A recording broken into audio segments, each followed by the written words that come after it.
पहले फैसले लिए थे। आज उसका अंजाम अभीर और अभिमन्यु दोनों ही भुगत रहे हैं।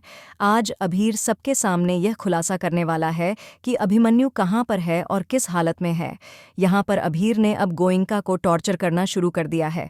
उसने उनके नाक में दम कर दिया है, पर फाइनली अभी मनीष के हाथों लग चुका है।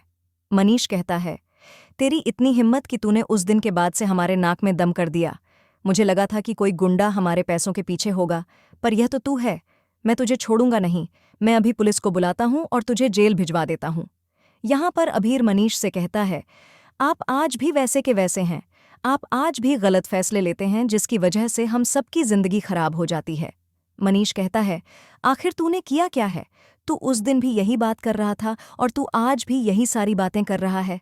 आखिर तू है कौन और तू कहाँ से आया है? गुस्से में अभीर कहता है, मैं अभीर हूँ, अभिमन्यु और अक्षरा का बेटा। ये सुनते ही मनीष के हाथ पैर कांपने लगते हैं। उसे यकीन तक नहीं होता कि उसके सामने अभिमन्यु का बेटा खड़ा है।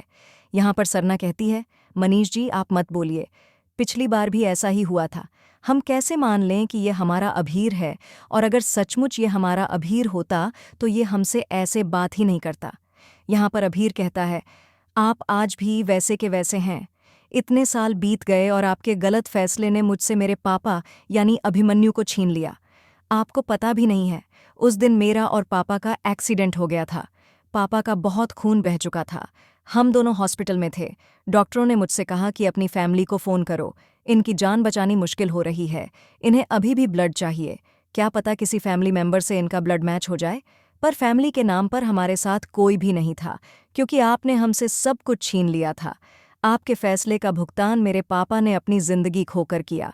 ये सुनने के बाद मनीष वहीं बैठकर रोने लगता है और कहता है, मैंने अपने अभिमन्यु को खो दिया। आखिर मैं कितना बड़ा अभागा हूँ। अक्षरा के आखिरी पलों में मैं उसके साथ नहीं था और न ही अभिमन्यु के। लेकिन अभीर अब तो मेरे सामने है। अभीर गुस्से में कहता है, आपको अच्छी तरह पता है कि आरोही की मौत की जिम्मेदार रूही है, न कि मेरी मम्मा।